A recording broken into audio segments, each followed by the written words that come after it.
Welcome to the Pink Book Podcast. I am your host, Joyce Van Setters, and I continue to bring you stories of innovators who are changing the game. Today, we have Kashif Jones, owner of Crabbae, Maplewood, Crabbae, Kenilworth, New Jersey. Kashif, welcome to the podcast. Thank you for having me. Of course. I've heard Uncle so Vinny much. Said, woo! Yeah, he did, right? He did. It's so funny because everyone talks about that. Every time they're like, he was the only one that was like his biggest cheerleader. Yeah! He was excited for himself, yes. That's him. And he got me souped up, so it was good. So welcome. Thank you for gracing us with your presence. Thank you for having me. Of course.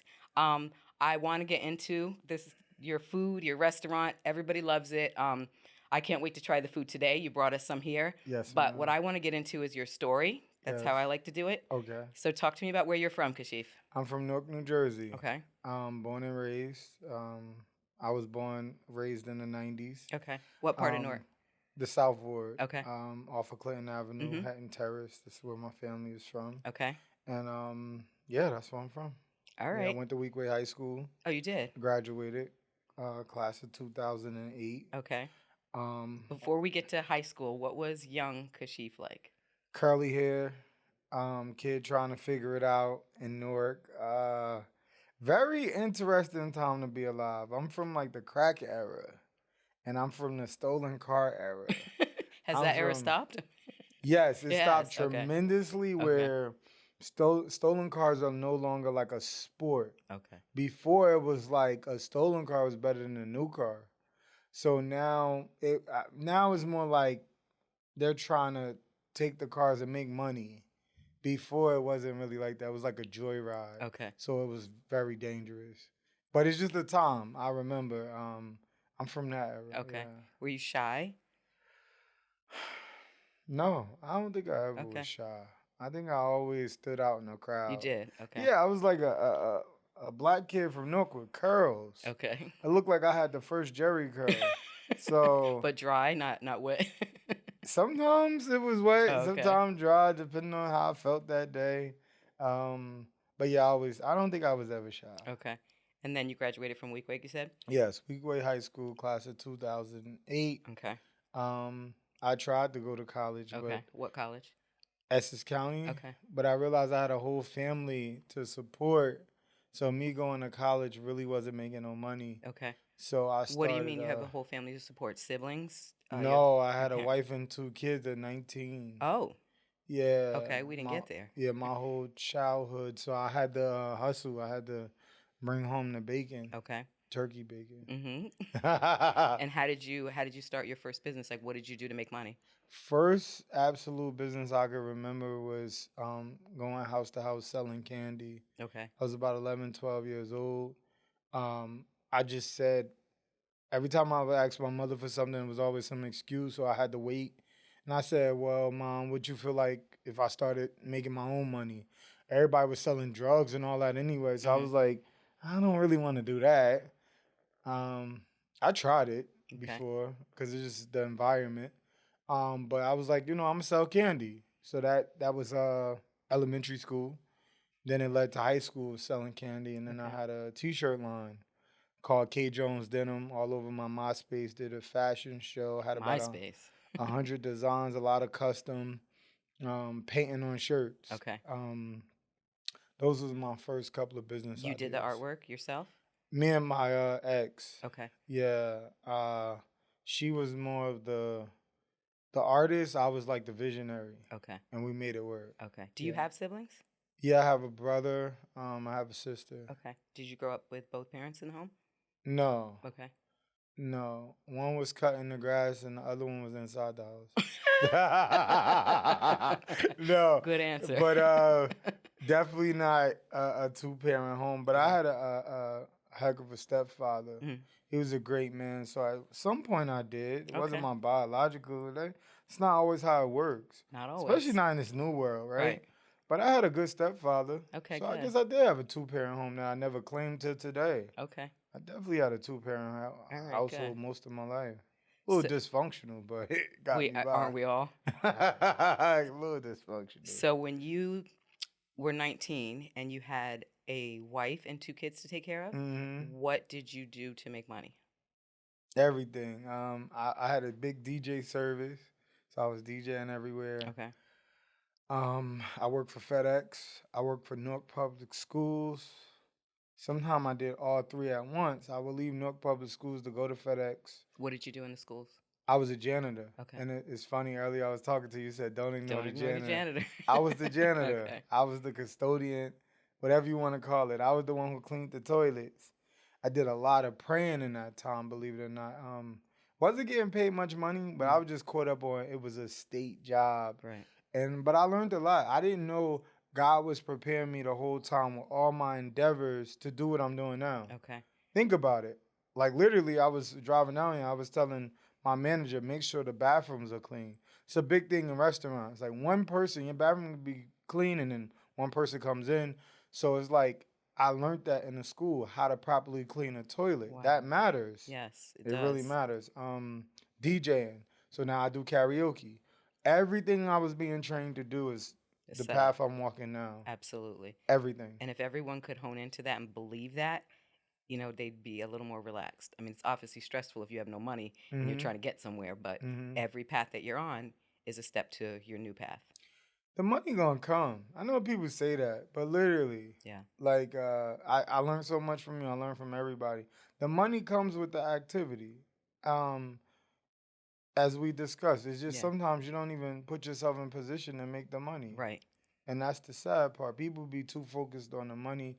You have to focus on the product or the mission or better yet, your purpose, because I'm a strong believer in God. So when you focus on those things, then you get other people to focus on the money aspect. Okay. Because that's what they do, and everybody play their part. You Right. produce, they focus on the money end up coming. How did you get into the restaurant business? But before you answer that, I want to know, did you know how to cook as a child? Did you just love cooking? How did you get into the restaurant business? And did you love cooking as a child? Do you see this? Like, I don't know if the camera sees this, but this is not purchased on Amazon. So my family, great cooks. Okay. My Aunt Lorraine, my God rest her soul, my grandmother. A lot of bacon from scratch. Okay. A lot of Southern cooking. Like, I don't serve real soul food now because real soul food got pork. What do we mean bacon from scratch? Like, my aunt would make bread from scratch. I wish I would have got the recipe before she passed away. I understand bread, but bacon? Bake everything, pies, everything from scratch. We're cutting up a pig? Like, how are we doing bacon from scratch? Well, not the pig, but when you bake, they did all of the flour, the dough. Baking. Baking. You said bacon. Oh, no. Well, that's my family down south. They used to cut up whole pigs and roast the whole pig. So cooking just everywhere. But I learned that it's just everywhere. You just learn the recipe and tweak it to yourself. Yeah. And put love in it. People who say that they can't cook, they don't have patience. Yeah. There's a million different recipes. You just either do it like they said or add a little something different. Trial and error. Make it your way. And now how did you get into the restaurant business? When I was a child, I was a server. That was my first introductory. And I said, I'm going to put this in my book. Everything I ever did led up to this point. So I learned how to serve tables. What do I do now? I serve tables. I learned how to do like payroll. I learned how to do catering.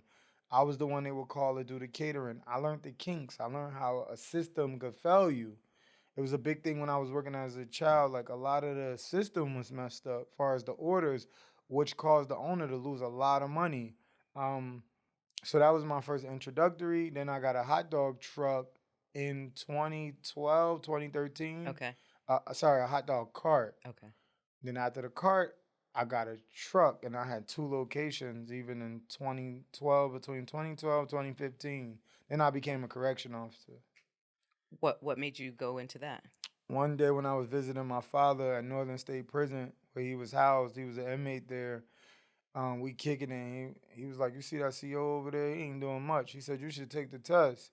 I thought about it in my adulthood, because what you realize about adulthood is that a lot of these jobs are like, they just don't pay a lot and they don't have good benefits.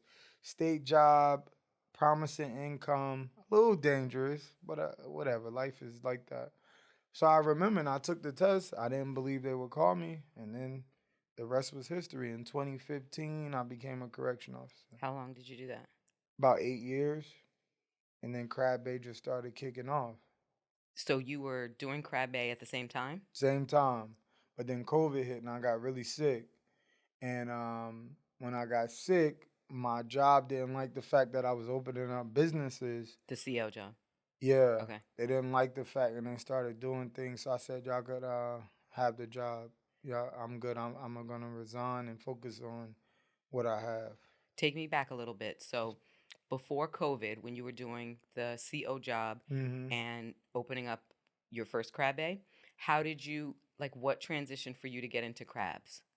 I went crabbing in Long Branch with a friend of mine, and I fell in love with it. And I told her instantly, I said, I want to sell crabs.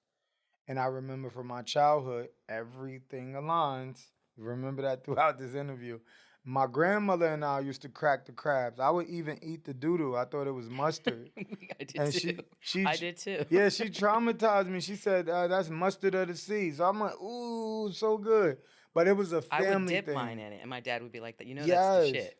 Yes. And then I gotta traumatize her a little bit because that's messed up.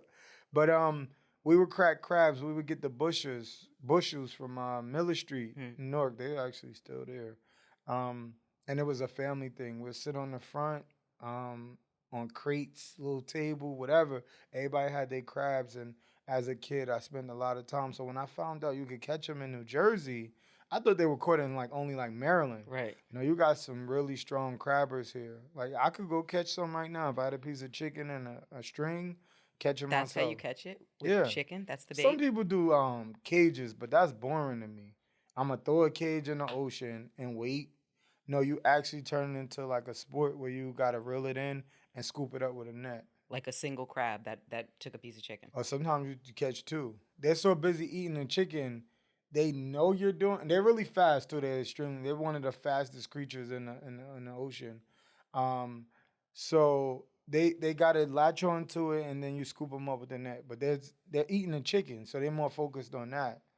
And then you scoop them up, and most of them you throw back, so they end up being well. How many crabs can you catch in a day? I caught about 50, 60. And how long does that take? Long as they bite. You can catch two at a time. Sometimes you do multiple lines. So I remember like a year ago, I went out there. I didn't catch no big ones. Now if they're not big, I don't bother. So I had like four lines. They all ringing at the same time. You catch four every 5 minutes. And so after crabbing, you thought, I'm gonna open me a crab spot?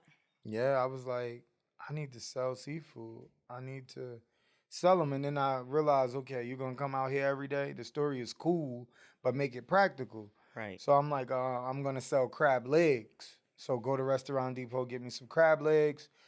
My boy Joe Sill from the job, he actually let me borrow his Restaurant Depot card. I knew how to cook, but I had to learn how to make what I was trying to make. Right. So I was getting cooked shrimp from, and that's how I say it, shrimp. I'm not gonna change Not because you got a fancy podcast. not scrimp. You can say scrimp. I say shrimp just like Shrimp. it is. People Okay. say that ain't right. That's how I'm gonna say it. Okay. I used to get the cooked ones from Walmart. I really didn't know what I was doing. It was a piece of corn, a garlic bread called the bun bun, and the crabs and a really hard potato because I didn't know how to cook potatoes. Now I know how to cook potatoes. Okay. It used to take me 3 hours to cook a potato. Imagine that. How were you cook? Were you boiling it or you were putting it in the oven? I was just putting it in the oven, not covered, not in aluminum foil. Now I got a whole way I could cook a potato, and it's like perfect. But back then it's trial and error. You just learning. Of course. And those platters sold. I had lines outside the house, sell after sell after sell. Before I know it, I'm making $1,000 a day out of my house. Outside of your own home, you were selling? 1 bedroom apartment.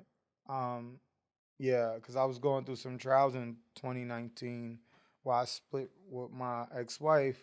So I had a 1 bedroom apartment, and I thought it would be a one-time thing. It wasn't supposed to be a How did you business. advertise this? Facebook and Instagram. And you just told them I got trays, pull up? Yep, and then I started running little ads for $10 and $15 back then. Now I don't know how far $10 is gonna get you. It's better than nothing, but it worked. And It gets you a lot. I was building. Remember everything I did. You reminded me today that it added up. It's the first day I realized this. I was doing events anyway, so I was building my following the whole time. So whatever I sell, I can actually sell because I'm always building more people and I keep people interested in You wanting have them. that trust now. Yeah, I was already building that with my other brand, so it just led to food. So this was supposed to be a one-time deal, Maybe and twice, and tell maybe me once. how it progressed. I saw the money. I saw that I couldn't even get to everybody that was trying to order. So I was like, you either gonna go to work for overtime. That was a big thing back then. And I'm like, they're only gonna pay you like 300, and then taxes gonna hit that. Extra 300 is still really good. Mm. 300 to 400, 500, whatever it was. But I was like, you could bet on yourself, and you got all these people who ready to pay 25, $30, 35 a platter back then, and the food was way cheaper than what it was now. So I was like, not that I had to, because a part of me was like, she still didn't taste your food over there, or he didn't taste your food. Then I started getting catering orders. It was wild. Wow. It And was tell me how wild. you came up with the name Crabbae. I Um, love it. at the time, the ladies really loved me. I mean, I don't know if they stopped, but Don't, I want you to be modest. Don't hold I back, okay? don't know if they stopped. But no, I really was in that phase where like I just was going through the whole divorce process, so I never been around women, but I had to switch it up because sometimes you're just dating, right? So I said I want to be the bae for seafood. So I would start to talk to women to sell them food. It that was I It's was the curly hair. yeah, well yeah. So I said crab bay, like I want to be the bae for seafood, and it Yeah, just went I love together. it. Yeah, that's how I came up It's with the still, I name. think it stands out so much. I mean, I think it was my stepdaughter first telling me about this place. It's this spot in West Orange, Crab Bay. And I'm like, Bay, as in like babe? She was like, Crab Bay. I love my people, man. I love my So when did people. you open up your first restaurant? I'm gonna say the first one was my house. That was my first takeout restaurant. Then I rented. Takeout. I love it. Yeah, it was my first. It was really the operation of a food truck. Very small kitchen. Actually, I got a lot more motion than a lot of food trucks. The house built the name. I even had security working with me. They just had to make sure it wasn't a drug operation. Did you have like a driver too that would do deliveries? No, it was too overwhelming. Okay. People were parking in the parking lot across the street. Security will have to redirect them because everybody was trying to come in. Because the way I was marketing, you didn't know what I was. You didn't know if I had a food truck. You didn't know. You just wanted the food. Mm. And so after that, I would deliver sometime. Like I tried it for like a lunch run, but I was like, this too much because I'm cooking, serving, I'm doing everything until my kids came home from school. They would Right. help me too, and my lady at the time, she would help me too. So it was too much to figure out everything, How and did you transition that everything started smelling like seafood, and I'm in your like, house? yeah, I'm like, you're making enough money now to either keep doing it out the apartment, get a bigger apartment, which I had to do anyway because I had to get a 3 bedroom. The kids getting bigger. Okay. Um, so I was like, my boy owns a lounge and he never could figure out his kitchen. I was like, yo, let me rent your lounge. And I learned a lot. I partnered with a chef. He was a character. He was a good dude, but it's just a lot blending two people together. I wanted to focus on the business. He wanted to focus on being the best chef. Okay. But thank God for him, he taught me a lot. He taught me a lot. So I can't throw no shade. It didn't end up working out because of the personalities and where we were in life. But at the same time, he taught me how to operate in a commercial kitchen, which I never had experience with. It was totally different from the house. Because now it's about cook times, it's about cleanliness, it's about Yeah. inspections, grease. It's a lot. You had people coming to that lounge for your food? For sure. They came for years. See, when I touch something, people come years afterwards too. So that was the first official commercial space we Where was was renting that? in Newark. Okay. So my first commercial location was in Newark in La Rouge restaurant.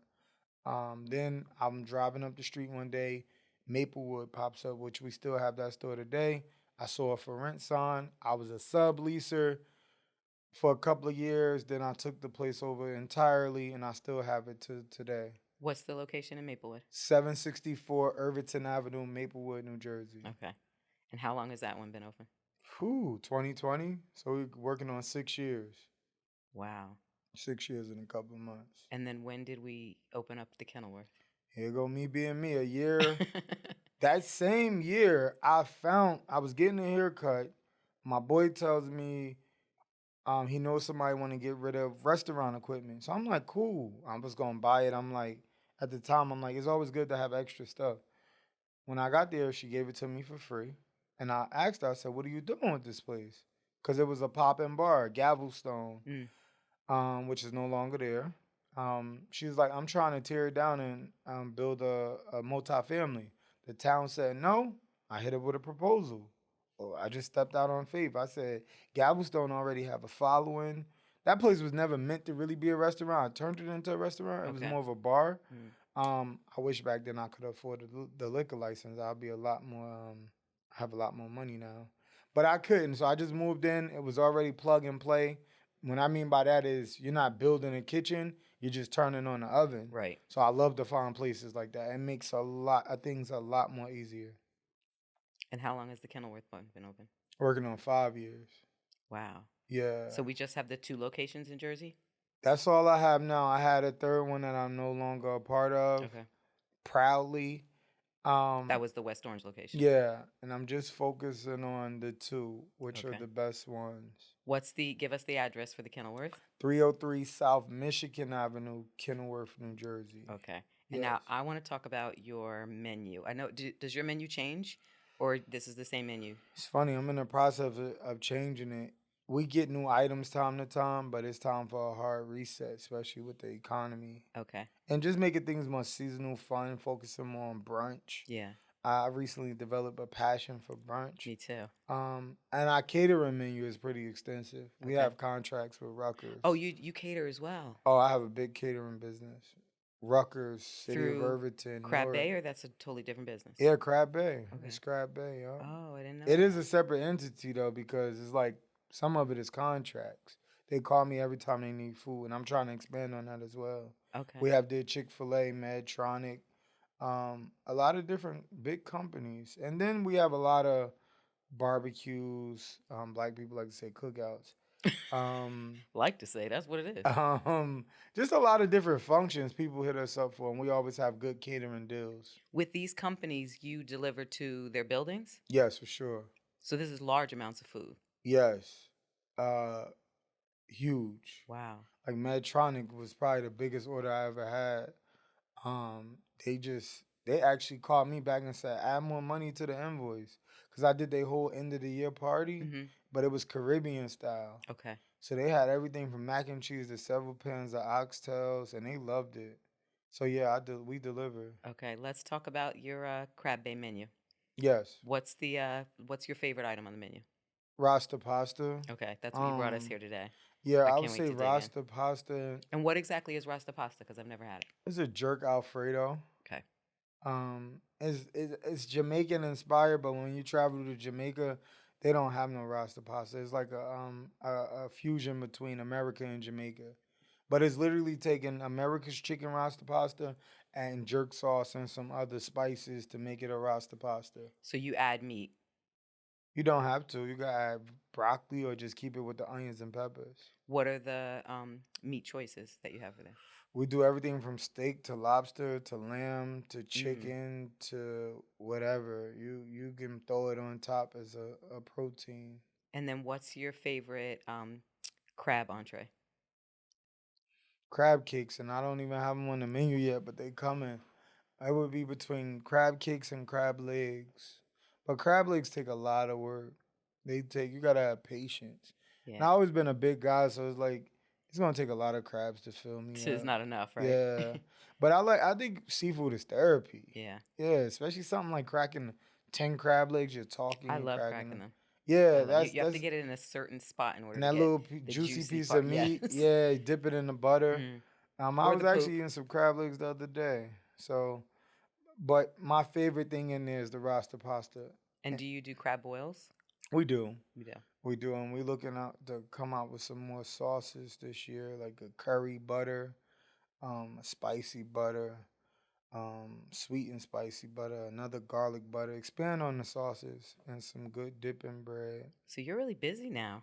Yeah, mentally I'm busy more than physically. We're coming on our busy season though. I actually fry I do hundreds of turkeys every year. Do I you? have different parts of the business in different seasons. Mm-hmm. The goal this year is 300 turkeys. So like that's part of our catering business, which primarily comes out of Maplewood. People love our fried turkey. They love it. Who knew Crabbae sells fried turkey? Been doing it for 5 years. I got the best fried turkey you ever had. I'm So gonna have to get me one of it's a those. 1 week process.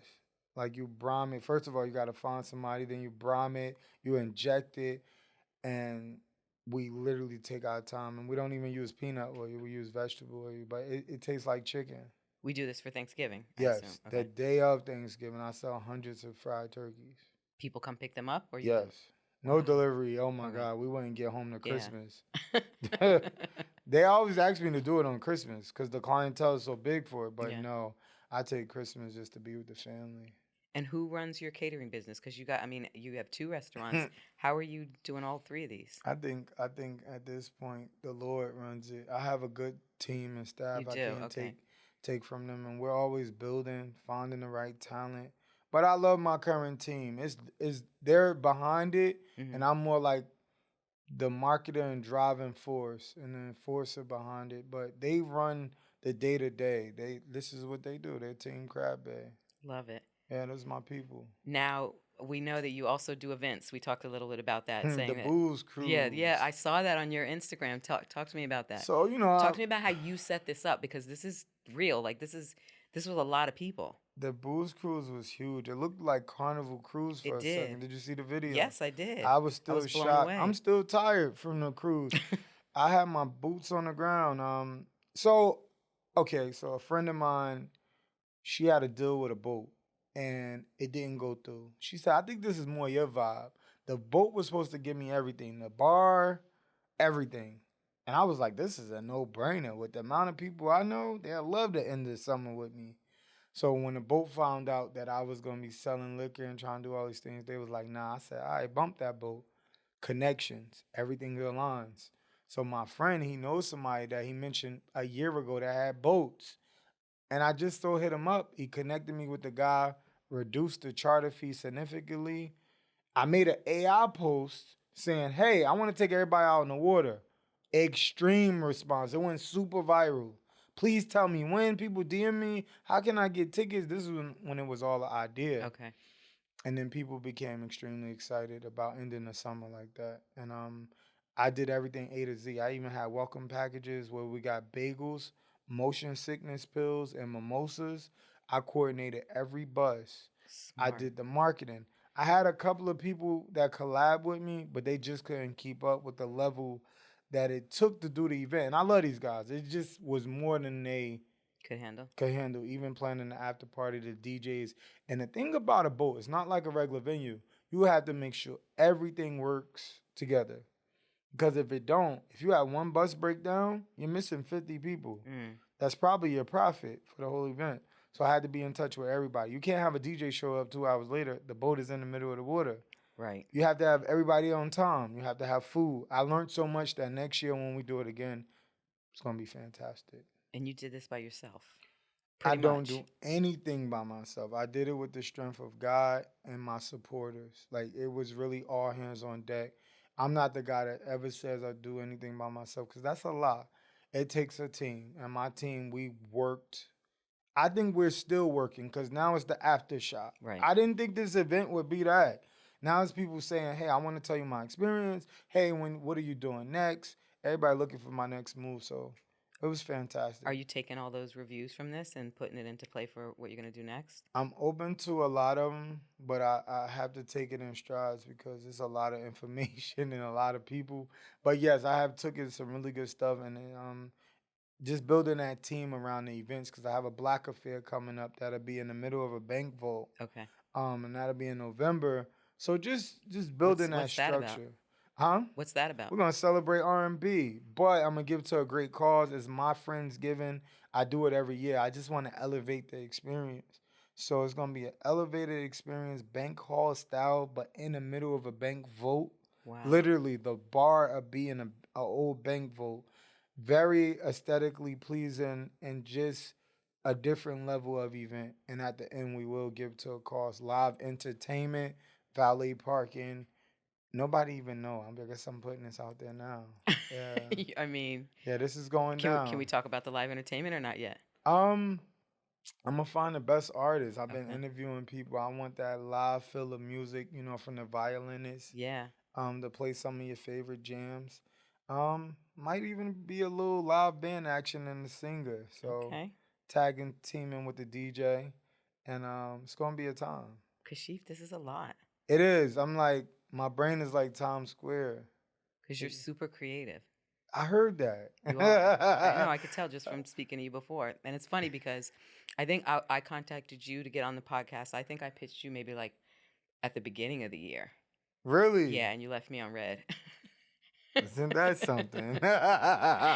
And then when I saw some more stuff and I kept hearing about the restaurant, and I'm trying to get into supporting more restaurants Okay. on the podcast. I just love the stories that Okay. come behind of people starting their own restaurants. And so I was like, let me hit him back up again and see It's a if he pleasure to ignores be me here and again. figure it out, I tell you.